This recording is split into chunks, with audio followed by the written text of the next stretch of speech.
सब प्रेम से बोलो, देवी भागवत पुराण की जय।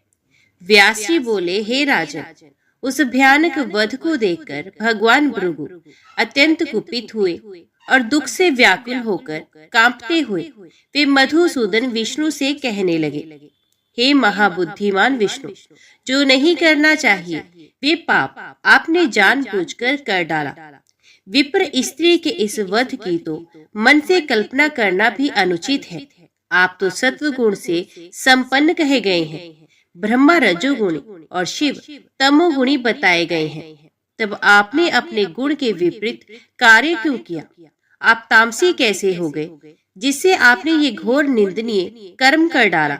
हे विष्णु, आपने इस अवध्य तथा निरपराध स्त्री को क्यों मार डाला? उन्होंने क्रोध पूर्वक कहा कि अब मैं तुझ दुराचारी को शाप दे रहा हूँ। इसके अतिरिक्त तुम्हारा क्या प्रतिकार करूं? अरे पापी, तुमने इंद्र के हित के लिए मुझे विधुर बना दिया। हे मधुसूदन, मैं इंद्र को शाप नहीं दूंगा, बल्कि मैं तुम्हें ही शाप दूंगा। कृष्ण सर्प सदृश तुम सदा छल करने में ही तत्पर रहते हो। हे जनार्दन, जो मुनि तुम्हें सात्विक कहते हैं वे निश्चय ही मूर्ख हैं। मैंने तो प्रत्यक्ष जान लिया कि तुम तमोगुणी तथा दुराचारी हो। अतः हे जनार्दन, मेरे शाप से मृत्युलोक में तुम्हारे अनेक अवतार हो और इस स्त्री वधजन्य पाप के कारण बार बार गर्भवास से होने वाले दुख को भोगो। व्यास जी बोले, उसी शाप के कारण भगवान विष्णु धर्म का हास कर होने पर संसार के कल्याण के लिए बार बार मानव रूपों में प्रकट होते हैं। राजा बोले, हे व्यास जी, जब अमित तेजस्वी चक्र के द्वारा भृगु पत्नी का वध हो गया, उसके बाद महात्मा भृगु गृहस्थ जीवन कैसे व्यतीत हुआ? व्यास जी बोले, इस प्रकार रोष पूर्वक भगवान विष्णु को शाप देकर कार्य कुशल महर्षि भृगु तत्काल उस कटे सर को लेकर शीघ्रता पूर्वक अपनी पत्नी के धड़ में जोड़ करके बोले, हे देवी, विष्णु के द्वारा तुम मारी जा चुकी हो, किंतु अब मैं तुम्हें फिर से जीवित कर रहा हूँ। यदि मैं संपूर्ण धर्म जानता हूँ तथा उसका सम्यक आचरण करता हूँ और सदा सत्य भाषण करता हूँ, तो उसी सत्य के प्रभाव से तुम जीवित हो जाओ। सभी देवता मेरे महान तेज बल को देख ले। यदि मुझ में सत्य, पवित्रता, वेदाध्ययन तथा तपस्या का बल होगा, तो मैं उन्हीं के प्रभाव से शीतल जल से तुम्हारा प्रोक्षण करके तुम्हें जीवित कर दूंगा। व्यास जी बोले, तब जल से प्रोक्षित करते ही मधुर मुस्कान वाली वे भृगु पत्नी शीघ्र ही जीवित हो गई और बड़ी प्रसन्नता पूर्वक उठकर खड़ी हो गई। तब सोकर उठी हुई के समान उसे देखकर सब ओर से लोग साधु साधु ऐसा कहकर भृगु मुनि तथा उनकी भार्या दोनों की स्तुति करने लगे। इस प्रकार उन महर्षि भृगु ने उस सुंदरी को जीवित कर दिया। ये देखकर इंद्र सहित सभी देवता अत्यंत आश्चर्यचकित हो गए। तत्पश्चात इंद्र ने देवताओं से कहा, भृगु मुनि ने अपनी साध्वी भार्या को जीवित कर दिया। साथ ही मंत्र ज्ञानी शुक्राचार्य कठोर तपस्या करके शिवजी से मंत्र प्राप्त कर पता नहीं क्या कर डालेंगे। व्यास जी बोले, हे राजन, मंत्र प्राप्ति के लिए शुक्राचार्य के अत्यंत कठोर तप का स्मरण करके इंद्र की नींद समाप्त हो गई और उनके शरीर में व्याकुलता होने लगी। तब मन में भली भांति विचार करके इंद्र ने सुंदर स्वरूप वाली अपनी पुत्री जयंती से मुस्कुराते हुए कहा, हे पुत्री, मैंने तुम्हें तपस्वी शुक्राचार्य को सौंप दिया। अतः हे तन्वंगी, अब तुम जाओ और मेरे कल्याण के लिए उनकी सेवा करो और उन्हें वश में कर लो।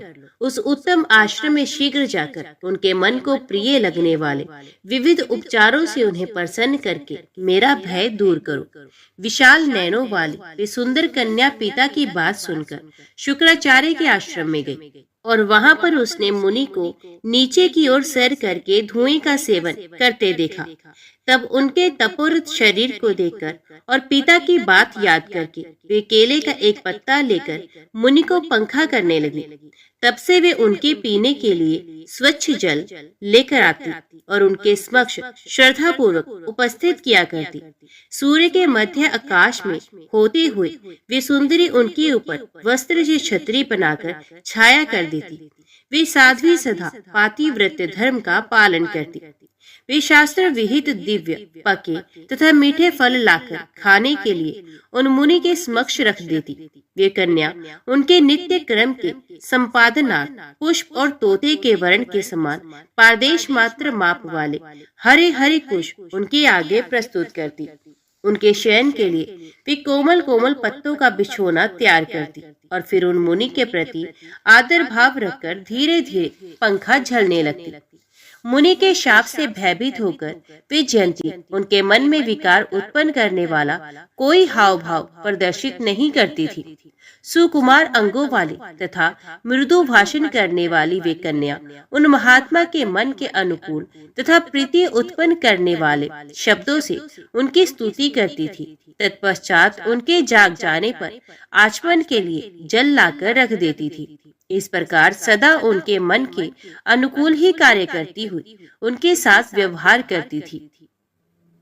चिंता से व्याकुल इंद्र भी उन जितेंद्रिय मुनि की प्रवृत्ति जानने की इच्छा से अपने सेवक भेजते रहते। इस प्रकार वे साध्वी कन्या क्रोध पर विजय प्राप्त करके निर्विकार होकर तथा ब्रह्मचर्य प्रायण रहती हुई बहुत वर्षों तक मुनि की सेवा में संलग्न रही। तदंतर 1000 वर्ष पूरे होने पर महेश्वर शिव प्रसन्न हो गए और प्रसन्नता पूर्वक शुक्राचार्य से वर मांगने के लिए कहने लगे।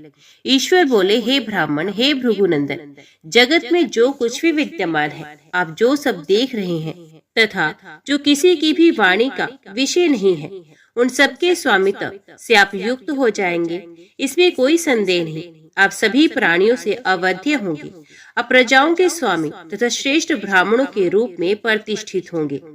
व्यास जी बोले, इस प्रकार वर प्रदान करके शिव जी वहां अंतर्ध्यान हो गए।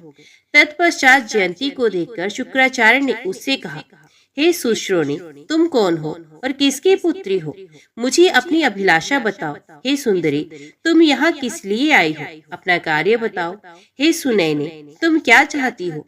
यदि वे कार्य दुष्कर भी हो तो भी मैं उसे अभी कर दूंगा। हे सुव्रते, आज मैं तुम्हारी सेवा से प्रसन्न हूँ, अतः वर मांगो। तदंतर प्रसन्न मुखमंडल वाली जयंती ने मुनि से कहा, हे भगवान, आप तो अपनी तपस्या से मेरा अभिलाषित जान लेने में समर्थ है। शुक्राचार्य बोले, वे तो मैं जान लिया, फिर भी जो तुम्हारा मनोवांछित हो उसे तुम मुझे बताओ। मैं हर तरह से तुम्हारा कल्याण करूंगा। बताओ, क्योंकि मैं तुम्हारी सेवा से प्रसन्न हूँ। जयंती बोली, हे ब्राह्मण, मैं इंद्र की पुत्री हूँ और पिताजी ने मुझे आपको सौंप दिया है। हे मुने, मेरा नाम जयंती है और मैं जयंत की छोटी बहन हूँ। हे विभो, मैं आप पर आसक्त हूँ, अतः मेरी अभिलाषा पूर्ण कीजिए। हे महाभाग, मैं पातिव्रत धर्म के अनुसार प्रेम पूर्वक आपके साथ विहार करूंगी। शुक्राचार्य बोले, हे भामिनी, तुम सभी प्राणियों से अदृश्य रहती हुई 10 वर्षों तक इच्छा अनुसार मेरे साथ यहाँ विहार करो। व्यास जी बोले, ऐसा कहकर शुक्राचार्य ने घर जाकर जयंती के साथ विवाह किया। तत्पश्चात माया से आच्छादित होकर सभी प्राणियों से अदृश्य रहते हुए वे ऐश्वर्य संपन्न मुनि शुक्राचार्य देवी जयंती के साथ 10 वर्षों तक वहां रहे। गुरु शुक्राचार्य को अपने उद्देश्य में सफल हो मंत्र से युक्त होकर आया हुआ सुनकर सभी दैत्य उनके दर्शन की इच्छा से प्रसन्नता पूर्वक उनके घर गए, किंतु वे उन्हें देख न सके, क्योंकि उस समय वे जयंती के साथ विहार कर रहे थे। इससे उन सभी दैत्यों का मन उदास हो गया और सभी उद्योग व्यर्थ हो गए। वे बहुत चिंतित और दुखी होकर उन्हें बार बार खोजते रहे। अंत में माया से आच्छादित उन मुनि को ना देखकर वे चिंतित तथा भयभीत दैत्य जैसे आए थे वैसे ही अपने घर लौट गए। तत्पश्चात शुक्राचार्य को विहार करता हुआ जानकर इंद्र ने अपने गुरु महाभाग बृहस्पति से कहा, अब क्या किया जाए? हे ब्राह्मण, आप दानवों के पास जाइए और माया के द्वारा उन्हें मोह में डाल दीजिए। हे मानद, बुद्धि से भलीभांति विचार करके आप हमारा कार्य सिद्ध कर दीजिए। इंद्र की बात सुनकर देवगुरु बृहस्पति शुक्राचार्य को माया के आच्छादित होने के कारण अदृश्य हो जयंती के साथ क्रीड़ा करते जानकर उन्हीं का रूप धारण करके दैत्यों के पास गए। वहां पहुंचकर उन्होंने बड़े आदर के साथ दानवों को बुलाया तब सभी दानव आ गए और उन्होंने शुक्राचार्य को अपने सम्मुख देखा। माया से विमोहित सभी दैत्य उन देवगुरु बृहस्पति को ही शुक्राचार्य समझकर उन्हें प्रणाम करके उनके समक्ष खड़े हो गए। वे शुक्राचार्य का कृत्रिम रूप प्रकट करने वाली देवगुरु बृहस्पति की माया को नहीं जान सके। तत्पश्चात माया से शुक्राचार्य का रूप धारण करने वाले गुरु बृहस्पति ने उनसे कहा, मेरे यजमानों का स्वागत है। मैं आप लोगों के हित के लिए अब आ गया हूँ। मैंने आप सबके कल्याण के लिए तपस्या के द्वारा भगवान शिव को प्रसन्न कर लिया और अब मैं उनसे प्राप्त विद्या को निष्कपट भाव से आप लोगों को बता दूंगा। ये सुनकर वे श्रेष्ठ दानव प्रसन्नचित हो गए। गुरु शुक्राचार्य को अपने उद्देश्य में सफल समझकर वे मोहग्रस्त दानव बहुत हर्षित हुए और उन्होंने बड़ी प्रसन्नता के साथ उन्हें प्रणाम किया। वे भय मुक्त तथा संताप रहित हो गए। अब देवताओं का भय छोड़कर वे सभी दैत्य स्वचित होकर रहने लगे। राजा बोले, हे व्यास जी, तत्पश्चात शुक्राचार्य का रूप धारण करने वाले बुद्धिमान गुरु बृहस्पति ने छल पूर्वक दैत्यों का पुरोहित बनकर क्या किया। वे तो देवताओं के गुरु हैं, सदा से सभी विद्याओं के निधान हैं और महर्षि अंगिरा के पुत्र हैं। तब उन मुनि ने छल क्यों किया। मुनियों ने समस्त धर्म शास्त्रों में सत्य को ही धर्म का मूल बताया है, जिससे परमात्मा प्राप्त किया जा सकता है। जब बृहस्पति भी दानवों से झूठ बोले, तब संसार में कौन गृहस्थ सत्य बोलने वाला हो सकेगा। हे मुने, संपूर्ण ब्रह्मांड का वैभव पास में हो जाने पर भी कोई व्यक्ति अपने आहार से अधिक नहीं खा सकता। तब उसी के निमित्त मुनि लोग भी मिथ्या भाषण में किस लिए प्रवृत्त हो जाते हैं। इस प्रकार के अशिष्ट आचरण से देवगुरु बृहस्पति के वचनों की प्रामाणिकता क्या नष्ट नहीं हो गई, और इस छल कर्म में लिप्त होने से उन्हें निष्कलंक कैसे कहा जा सकता है। मुनियों ने देवताओं को सत्व गुण से, मनुष्यों को रजोगुण से तथा पशु पक्षियों को तमोगुण से उत्पन्न बताया है। यदि स्वयं देवगुरु बृहस्पति ही साक्षात मिथ्या भाषण में प्रवृत्त हो गए, तब रजोगुण तथा तमोगुण से युक्त कौन प्राणी सत्यवादी हो सकेगा। इस प्रकार तीनों लोकों के मिथ्या प्रायण हो जाने पर धर्म की स्थिति कहाँ होगी और सभी प्राणियों की क्या दशा होगी, यही मेरा संदेह है। भगवान विष्णु, ब्रह्मा, इंद्र तथा और भी दूसरे महान देवतागण सब छल कार्य में निपुण हैं। तब मनुष्यों की तो बात ही क्या। सभी देवता और तपोधन मुनिगण भी काम तथा क्रोध से संतप्त और लोभ से व्याकुल चित्त होकर छल प्रपंच में तत्पर रहते हैं। हे मानव, जब वशिष्ठ, वामदेव, विश्वामित्र और गुरु बृहस्पति ये लोग भी पाप कर्म में संलग्न हो गए, तब धर्म की क्या दशा होगी। इंद्र, अग्नि, चंद्रमा और ब्रह्मा तक काम के वशीभूत हो गए। तब हे मुने, आप ही बताएं कि इन भुवनों में शिष्टता कहाँ रह गई।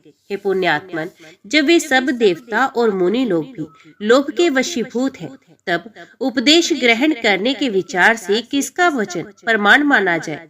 व्यास जी बोले, हे राजन, चाहे विष्णु, ब्रह्मा, शिव, इंद्र और बृहस्पति ही क्यों ना हो, देहधारी तो विकारों से युक्त रहता ही है।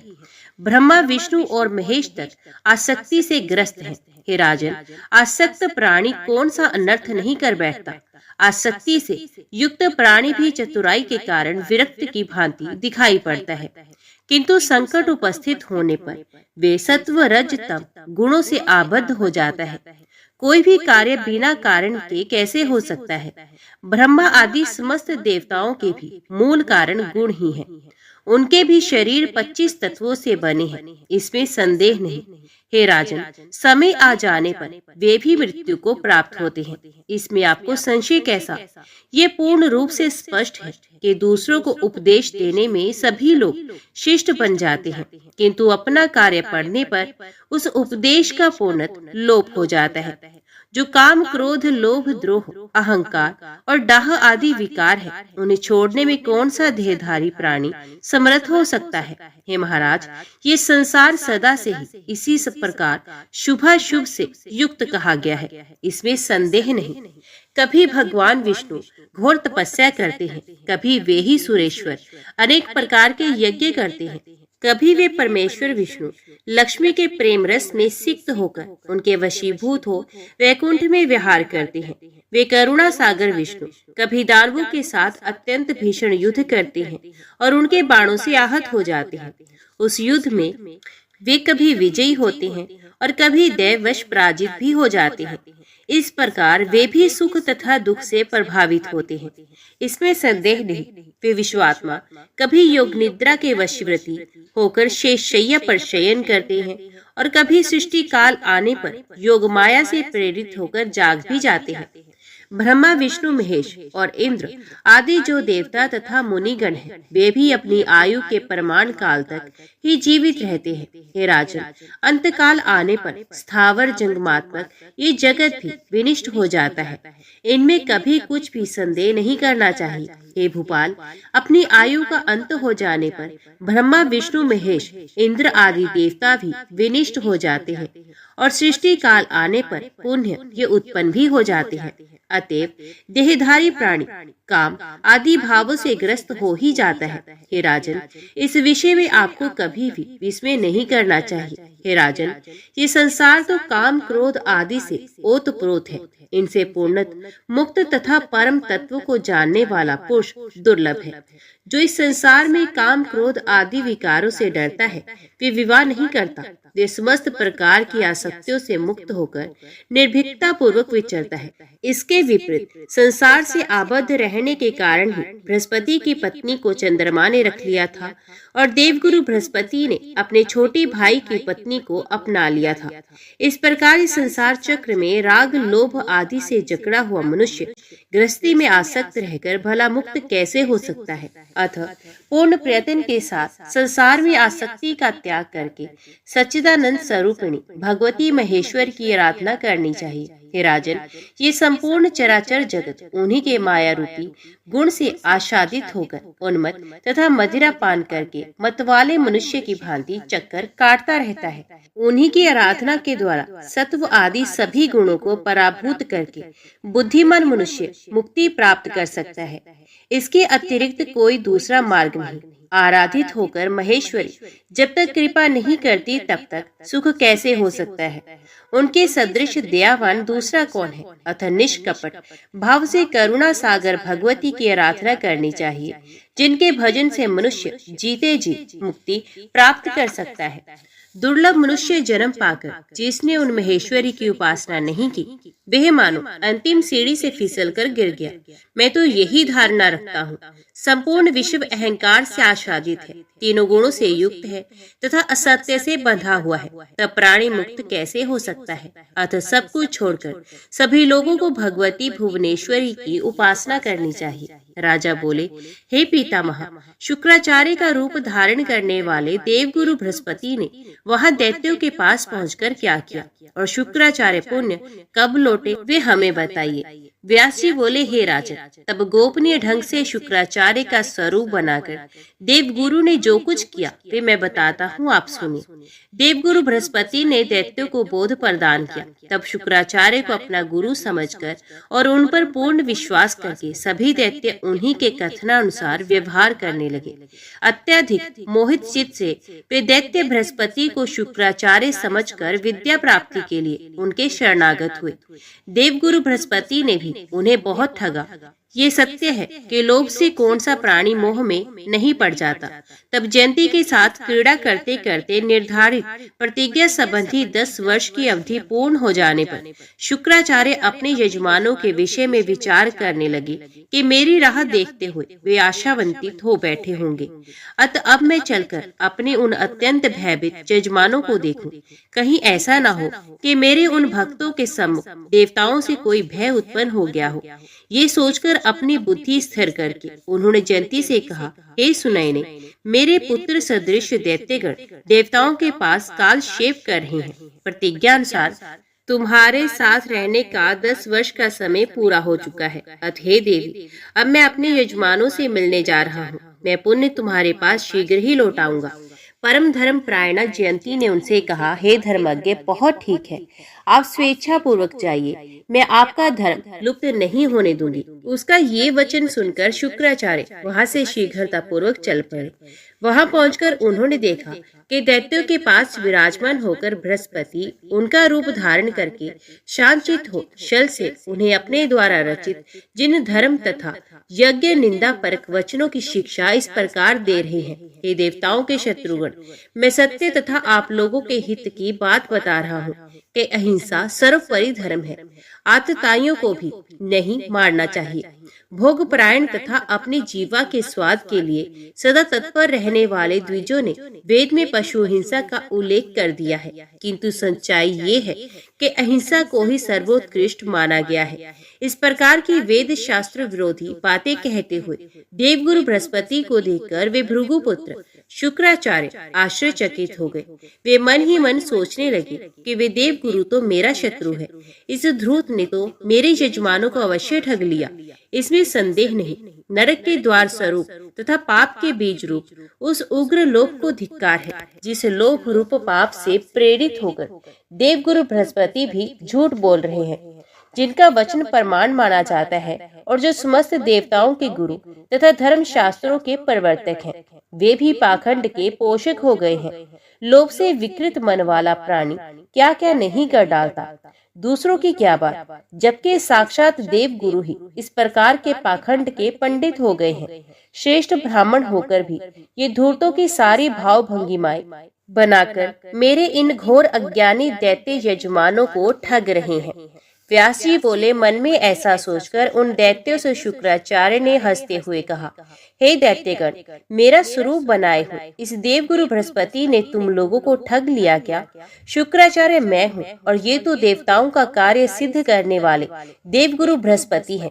हे मेरे यजमानों, इन्होंने तुम सबको अवश्य ठग लिया, इसमें संदेह नहीं। हे आर्य, इनकी बातों पर विश्वास मत करो, ये पाखंडी हैं तथा मेरा स्वरूप बनाए हुए हैं। हे यजमानों, तुम लोग मेरा अनुसरण करो और इन बृहस्पति का त्याग करो। उनका ये वचन सुनकर और फिर उन दोनों को समान रूप वाला देखकर सभी दैत्य महान आश्चर्य में पड़ गए। उन्होंने विचार किया कि हो सकता है कि यही शुक्राचार्य हो। इस प्रकार उन दैत्य को अत्यंत विस्मित देखकर शुक्राचार्य रूपधारी गुरु बृहस्पति ने ये बात कही, मेरा स्वरूप बनाए हुए ये देव गुरु बृहस्पति तुम सबको धोखा दे रहे हैं। ये देवताओं का कार्य सिद्ध करने के निमित्त तुम लोगों को ठगने के लिए आए हुए हैं। हे श्रेष्ठ दैत्यगण, तुम लोग इनकी बात पर विश्वास मत करो। मैंने शंकर जी से विद्या प्राप्त कर ली है और उसे तुम सबको पढ़ा रहा हूँ। इस प्रकार मैं तुम्हें देवताओं पर विजय दिला दूंगा, इसमें संदेह नहीं। शुक्राचार्य का रूप धारण करने वाले देवगुरु बृहस्पति का ये वाक्य सुनकर उन दैत्य को पूर्ण विश्वास हो गया कि यही निश्चित रूप से हमारे गुरु शुक्राचार्य हैं। उस समय शुक्राचार्य ने उन्हें बहुत प्रकार से समझाया, फिर भी समय के फेर से गुरु बृहस्पति की माया से मोहित होने के कारण वे दैत्य समझ नहीं सके। ऐसा निश्चय करने के उपरांत उन्होंने शुक्राचार्य से कहा, यही हमारे गुरु हैं। ये धर्मात्मा हमें बुद्धि प्रदान करने वाले हैं और हमारा हित करने में तत्पर है। इन शुक्राचार्य जी ने हमें निरंतर 10 वर्ष तक शिक्षा दी है। तुम चले जाओ, तुम धूर्त जान पड़ते हो, तुम हमारे गुरु बिल्कुल नहीं हो सकते। ऐसा कहकर उन मूर्ख दैत्यों ने शुक्राचार्य को बार बार फटकारा और बृहस्पति को प्रेम पूर्वक प्रणाम तथा अभिवादन करके उन्हें अपना गुरु स्वीकार किया। देवगुरु बृहस्पति ने इन दैत्यों को पूर्ण रूप से सिखा पढ़ा दिया था तथा इन्हें खूब ठगा था। ऐसा मानकर और इन्हें गुरु बृहस्पति में तन्मय देखकर शुक्राचार्य बहुत कुपित हुए और उन्होंने शाप दे दिया कि मेरे बार बार समझाने पर भी तुम लोगों ने मेरी बात नहीं मानी, इसलिए नष्ट बुद्धि वाले तुम सब पराभव को प्राप्त हो। तुम लोग थोड़े ही समय में मेरे तिरस्कार का फल पाओगे, तब इनका सारा कपट तुम सबको मालूम पड़ जाएगा। व्यास जी बोले, ऐसा कहकर क्रोध में भरे शुक्राचार्य तत्काल चल दिए और शुक्राचार्य रूपधारी बृहस्पति प्रसन्न होकर निश्चिंत भाव से वहां रहने लगे। तदंतर शुक्राचार्य के द्वारा उन दैत्यों को शापित हुआ जानकर गुरु बृहस्पति तत्काल उन्हें छोड़कर अपना रूप धारण कर वहां से चल पड़े। उन्होंने जाकर इंद्र से कहा, मैंने आपका संपूर्ण कार्य भलीभांति बना दिया है। शुक्राचार्य ने उन दैत्यों को शाप दे दिया और बाद में मैंने भी उनका त्याग कर दिया। तब मैंने उन्हें पूर्ण रूप से असहाय बना दिया। अतः श्रेष्ठ देवतागण, आप लोग युद्ध के लिए अब तैयार रहे। हे महाभाग, मैंने उन दैत्यों को शाप से दग्ध कर दिया है। गुरु बृहस्पति का ये वचन सुनकर इंद्र बहुत आनंदित हुए और सभी देवता भी हर्षित हो गए। तत्पश्चात गुरु बृहस्पति की पूजा करके वे युद्ध के लिए तैयार हुए। आपस में भलीभांति सोच विचार करके सभी देवता एक साथ मिलकर दानवों से लड़ने के लिए वहां से निकल पड़े। उधर महाबली देवताओं को युद्ध की तैयारी करके आक्रमण के लिए उद्यत तथा शुक्राचार्य रूप धार गुरु बृहस्पति को अंतर्हित जान करके दैत्यगण बहुत चिंतित हुए। अब उन देवगुरु की माया से मोहित वे दैत्य आपस में कहने लगे कि वे गुरु शुक्राचार्य कुपित मन होकर यहाँ से चले गए, अतः हमें उन महात्मा को भलीभांति मनाना चाहिए। वे पापी और कपट कार्य में अत्यंत प्रवीण देवगुरु हमें ठगकर चला गया। अपने भाई की पत्नी के साथ अनाचार करने वाला भी भीतर से कलुषित है तथा ऊपर से पवित्र प्रतीत होता है। अब हम क्या करें और कहाँ जाएं? अत्यंत कुपित गुरु शुक्राचार्य को अपनी सहायता के लिए हम किस तरह हर्षित तथा प्रसन्नचित करें? ऐसा विचार करके वे सब एकजुट हुए। प्रहलाद को आगे करके भय से कांपते हुए वे दैत्य पुनः भृगुपुत्र शुक्राचार्य के पास गए। वहां पहुंचकर उन्होंने मौन धारण किए हुए उन मुनि के चरणों में प्रणाम किया। तब क्रोध से लाल नेत्रों वाले शुक्राचार्य उनसे कहने लगे, हे जजमानो, मैंने तुम लोगों को बहुत समझाया, किंतु देव गुरु की माया से व्यामुग्ध रहने के कारण तुम लोगों ने मेरा उचित हितकर और निष्कपट वचन नहीं माना। उस समय उनके वशवर्ती हुए तुम सबने मेरी अवहेलना की। मत से उन्मत्त रहने वाले तुम सबको मेरे अपमान करने का फल अवश्य मिल गया। तुम लोगों का सर्वस्व छिन जाएगा। अब तुम लोग वहीं पर चले जाओ जहाँ पर वे कपटी, शली और देवताओं का कार्य सिद्ध करने वाला बृहस्पति विद्यमान है। मैं उसकी तरह वंचक नहीं हूँ। व्यास जी बोले। इस प्रकार संदेह युक्त वाणी में बोलते हुए शुक्राचार्य के दोनों पैर पकड़कर प्रहलाद उनसे कहने लगे, हे भार्गव, हे सर्वज्ञ, अत्यंत दुखी होकर आज पास आए हो। अपने पुत्र तुल्य तथा हितचिंतक हम यजमानों का आप त्याग न करें। मंत्र प्राप्ति के लिए आपके चले जाने पर उस कपटी तथा दुष्टात्मा बृहस्पति ने आपकी वेशभूषा तथा मधुर वाणी के द्वारा हम लोगों को खूब ठगा। शांति संपन्न व्यक्ति किसी के द्वारा अनजान में किए गए अपराध से कुपित नहीं होता। आप तो सर्वज्ञ हैं, अतः जानते ही हैं कि हम लोगों का चित्त सदा आप में ही अनुरक्त रहता है। अतः हे महामते, अपने तपोबल से हम लोगों का भाव जानकर आप क्रोध का त्याग कर दीजिए, क्योंकि सभी मुनिगण कहा करते हैं कि साधु पुरुषों का क्रोध क्षण भर के लिए ही होता है। जल स्वभाव से शीतल होता है, किंतु अग्नि और धूप के संपर्क से वे गर्म हो जाता है। वही जल आग तथा धूप का संयोग दूर होते ही पुण्य शीतलता प्रदान करती है। क्रोध चंडाल रूप होता है। बुद्धिमान लोगों को इसका पूर्ण रूप से त्याग करना चाहिए। अतः हे सुव्रत, क्रोध छोड़कर आप हम पर प्रसन्न हो जाइए। हे महाभाग, यदि आप क्रोध का त्याग नहीं करते बल्कि अत्यंत दुखी हम लोगों का ही त्याग कर देते हैं, तो आपसे प्रत्यक्त होकर हम सब रसातल में चले जाएंगे। व्यास जी बोले। प्रहलाद का वचन सुनकर शुक्राचार्य ज्ञान दृष्टि से सब कुछ देख करके प्रसन्नचित हो उनसे हंसते हुए बोले, हे दानवों, तुम लोगों को अब ना तो डरना है ना रसातल में ही जाना है। मैं अपने अचूक मंत्रों से तुम सब यजमानों की निश्चय ही रक्षा करूंगा। हे धर्मज्ञों, पूर्व काल में मैंने ब्रह्मा जी से जो सुना है वे हितकर सत्य तथा अटल बात मैं तुम लोगों को बता रहा हूँ। मेरी बात सुनिए। निश्चित रूप से होने वाली शुभ या अशुभ घटनाएं होकर रहती हैं। धरातल पर कोई भी प्राणी प्रारब्ध को टाल पाने में समर्थ नहीं है। इसमें संदेह नहीं कि तुम लोग आज समय के फेर से क्षीण बरवाले हो गए हो। अतः एक बार देवताओं से पराजित होकर तुम लोगों को पाताल में जाना ही पड़ेगा। अब तुम लोगों का समय परिवर्तन उपस्थित हुआ है, ऐसा ब्रह्मा जी ने कहा है। कुछ दिनों पूर्व तुम लोगों ने सब प्रकार से समृद्ध राज्य सुख का भोग किया था। उस समय देवताओं पर आक्रमण करके उनके मस्तक पर चरण रखकर तुम लोगों ने देवयोग से पूरे 10 युगों तक इस दिव्य त्रिलोकी पर शासन किया था। अब आगे आने वाले सावर्णी मनवंतर में तुम्हें वे राज्य पुनः प्राप्त होगा। तुम्हारा पुत्र बलि तीनों लोकों में विजयी होकर राज्य को पुनः प्राप्त कर लेगा। जिस समय वामन रूप धारण करके भगवान विष्णु ने राजा बलि का राज्य छीन लिया था, उस समय भगवान विष्णु ने आपके पुत्र बलि से कहा था कि हे बलि, मैंने तुम्हारा ये राज्य देवताओं की अभिलाषा पूरी करने के लिए छीना है, किंतु आगे सावर्णी मनवंतर के उपस्थित होने पर तुम इंद्र होगे। शुक्राचार्य बोले, हे प्रहलाद, भगवान विष्णु के द्वारा ऐसा कहा गया है, तुम्हारा पौत्र बलि इस समय सभी प्राणियों से अदृश्य होकर डरे हुए की भांति गुप्त रूप से विचरण कर रहा है। एक समय की बात है, इंद्र से भयभीत बलि गर्दभ का रूप धारण करके एक सूने घर में स्थित था। तभी वहां पहुंचकर इंद्र उन बलि से बार बार पूछने लगे, हे दैत्य श्रेष्ठ, आपने गर्दभ का रूप क्यों धारण किया? आप तो समस्त लोगों का भोग करने वाले और दैत्यों के शासक हैं। हे राक्षस राज, क्या गर्दभ रूप धारण करने में आपको लज्जा नहीं लगती? तब इंद्र की बात सुनकर बलि ने इंद्र से ये वचन कहा, हे शतक्रतो, इसमें शोक कैसा? जैसे महान तेजस्वी भगवान विष्णु ने मत्स्य और कश्यप का रूप धारण किया था, उसी प्रकार मैं भी समय के फेर से गर्दभ रूप से स्थित हूँ। जिस प्रकार तुम ब्रह्महत्या से दुखी होकर कमल में छिपकर पड़े थे, उसी तरह मैं भी आज गर्दभ का रूप धारण करके स्थित हूँ। हे पाक शासन, देव के अधीन रहने वालों को क्या दुख और क्या सुख। देव जिस रूप में चाहता है वैसा ही निश्चित रूप से करता है। शुक्राचार्य बोले, इस प्रकार बलि और देवराज इंद्र ने परस्पर उत्तम बातें करके परम संतुष्टि प्राप्त की और इसके बाद वे अपने अपने स्थान को चले गए। ये मैंने तुमसे प्रारब्ध की बलवत्ता का भली भांति वर्णन कर दिया। देवताओं, असुरों और मानवों से युक्त संपूर्ण जगत देव के अधीन है।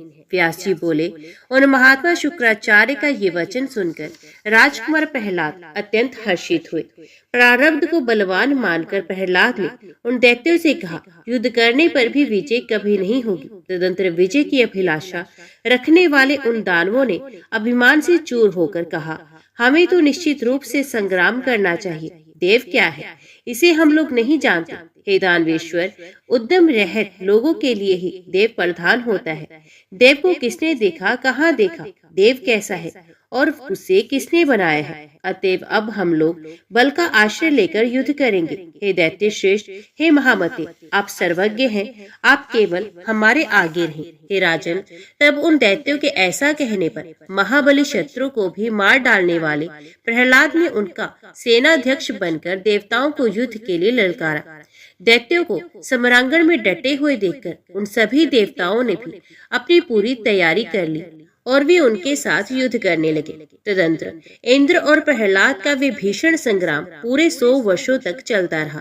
वे युद्ध मुनियों को विस्मित कर देने वाला था। हे राजन, शुक्राचार्य के द्वारा संरक्षित प्रहलाद आदि प्रधान दैत्यों ने उस हो रहे महायुद्ध में विजय प्राप्त की। तब इंद्र ने गुरु बृहस्पति के वचनानुसार संपूर्ण दुखों को दूर करने वाली, मुक्ति देने वाली तथा परम कल्याण स्वरूपिणी भगवती का मन ही मन स्मरण किया। इंद्र बोले, हे महामाय, हे शूलधारिणी, हे अंबिके, हे शंख चक्र गदा पद्म तथा खड़ग से सुशोभित हाथों वाली, हे अभय प्रदान करने वाली, हे देवी, आपकी जय हो।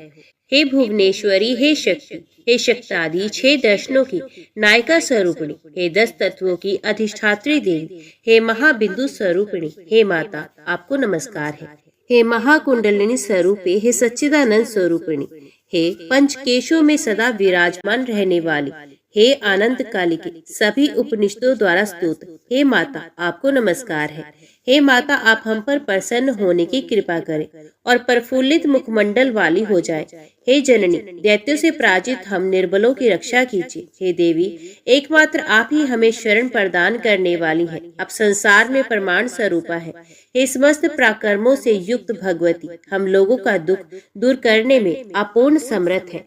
जो भी आपका ध्यान करते हैं वे परम सुखी हो जाते हैं और आपकी उपासना न करने वाले दूसरे लोग दुखी तथा शोक और भय से युक्त रहते हैं।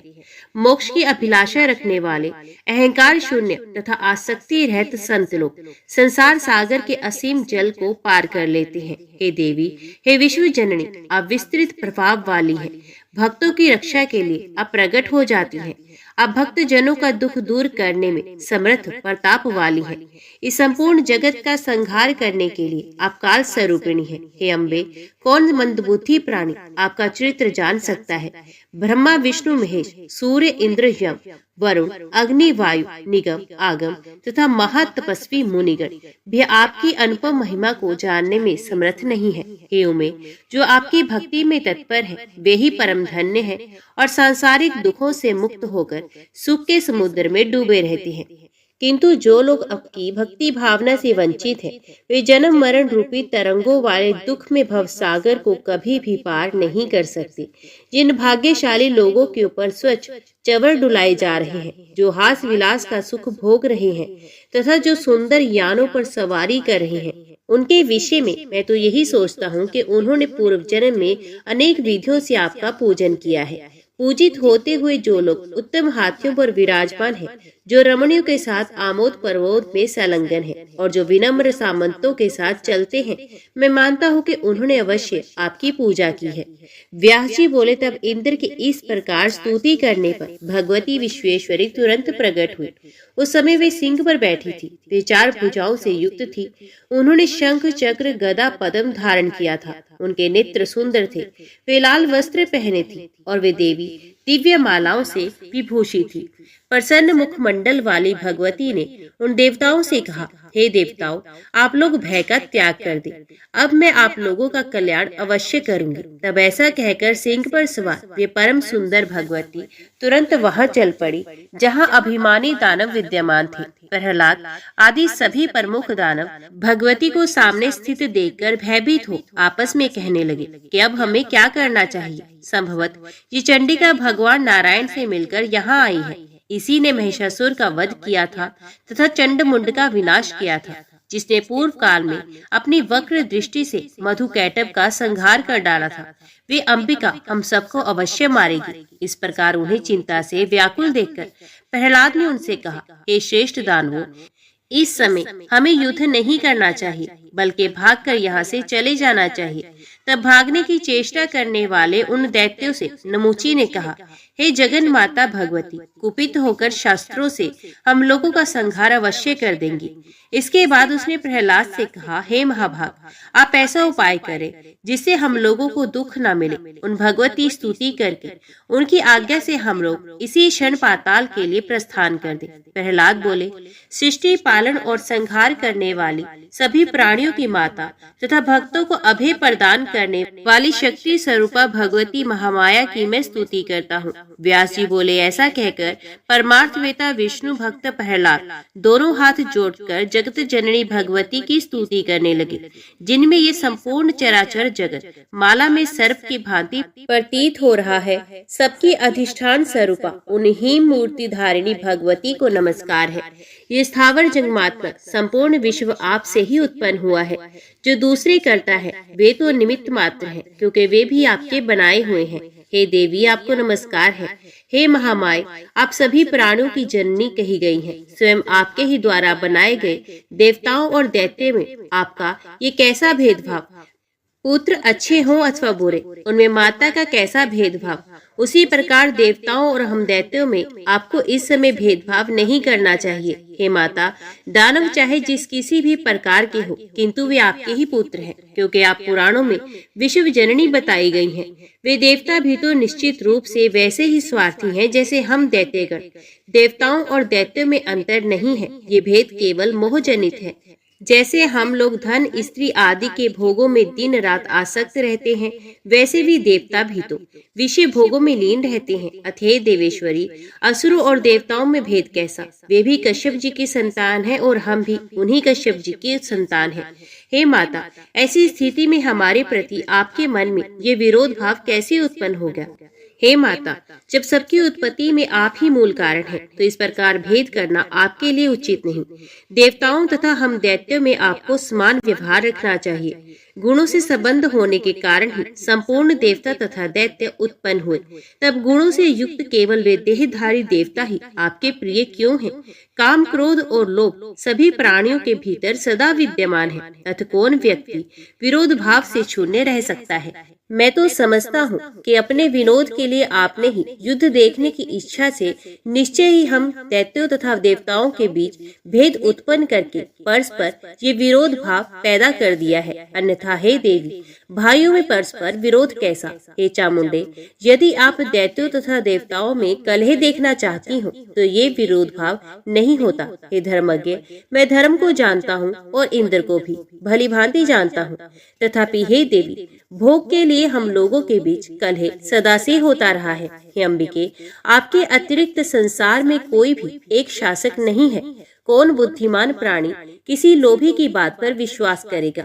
किसी समय की बात है, देवताओं और असुरों ने मिलकर इस समुद्र का मंथन किया, किंतु विष्णु ने अमृत रतन के विभाजन में छलपूर्वक देवताओं और असुरों में भेदभाव किया। अपने पालन कार्य के लिए विष्णु को जगत गुरु बनाया है, किंतु उन्होंने लोभवश दिव्य सुंदरी लक्ष्मी को स्वयं अपना लिया। उसी प्रकार विष्णु की ही इच्छा से इंद्र ने ऐरावत हाथी, पारिजात, कामधेनु तथा ऊंचे श्रवा घोड़े को भी ले लिया तथा अन्य देवताओं ने शेष सब कुछ ग्रहण कर लिया। इस प्रकार का अन्याय करके देवता साधु बन गए। यदि आप धर्म का लक्षण देखें तो उससे ज्ञात हो जाएगा कि देवता निश्चित रूप से अन्यायी है। महाअभिमानी विष्णु ने ऐसे अन्यायी देवताओं को उच्च स्थानों पर प्रतिष्ठित किया। इसके विपरीत दैत्यगण पराभूत हुए। अब आप ही धर्म का लक्षण देख लीजिए। धर्म कहाँ है, धर्म का स्वरूप कैसा है, कैसा कार्य हुआ है और साधुता कहाँ है। अब मैं किसके आगे अपनी बात कहूँ। मीमांसिक मत तो प्रसिद्ध है ही। मीमांसिक निरीश्वर वाद का समर्थन करते हैं। न्यायिक विद्वान युक्तिवाद के ज्ञाता और वैदिक विद्वान विधि के ज्ञाता कहे गए हैं। कुछ लोग विश्व को संकट तक मानते हैं। उनमें कुछ लोग विश्व को रचयिता पुरुष को और कुछ लोग प्रकृति को बताते हैं। जड़वादी लोग इससे विपरीत प्रकार की बात करते हैं। यदि इस विस्तृत संसार में कोई एक कर्ता होता तो एक ही कर्म के विषय में लोगों में परस्पर विरोध कैसे होता। वेद में एक मत नहीं है और उसी प्रकार शास्त्रों में भी मतैक्य नहीं है। उन वेद विदों के वचन में भी एक वाक्यता नहीं है, क्योंकि ये समस्त स्थावर जंगमात्मक जगत ही स्वार्थ प्रायण है। संसार में कोई भी ना तो निस्प्रह हुआ है और ना ही होगा। चंद्रमा ने जानबूझकर अपने गुरु बृहस्पति की भार्य का बलपूर्वक हरण कर लिया। उसी प्रकार धर्म का निर्णय जानते हुए भी इंद्र ने महर्षि गौतम की पत्नी के साथ अनाचार किया। देवगुरु बृहस्पति ने अपने छोटे भाई की गर्भवती भार्या के साथ रमण किया और गर्भस्थ शिशु को शाप दे दिया तथा उसे अंधा बना दिया। हे अंबिके, सत्व संपन्न होते हुए भी विष्णु ने बलपूर्वक सुदर्शन चक्र से निरपराध राहु का सर काट लिया। मेरा पुत्र बलि धर्मात्मा में श्रेष्ठ, वीर, सत्यव्रत में संलग्न रहने वाला, यज्ञकर्ता, महादानी, शांत, सर्वज्ञ तथा सबका सम्मान करने वाला था। पूर्व काल में कपट ज्ञानी विष्णु ने वामन का रूप धारण करके उस बलि के साथ भी छल किया और उसका सारा राज्य छीन लिया। फिर भी विद्वान लोग देवताओं को श्रेष्ठ कहते हैं और ये वचन बोलते हैं कि धर्मवादी होने के कारण ही देवता विजय को प्राप्त हुए। हे जगत जननी, ये सब सोच समझकर आप जैसा चाहें वैसा करें। सभी दानव आपकी शरण में हैं। अब आप उनका संहार करें अथवा उनकी रक्षा करें।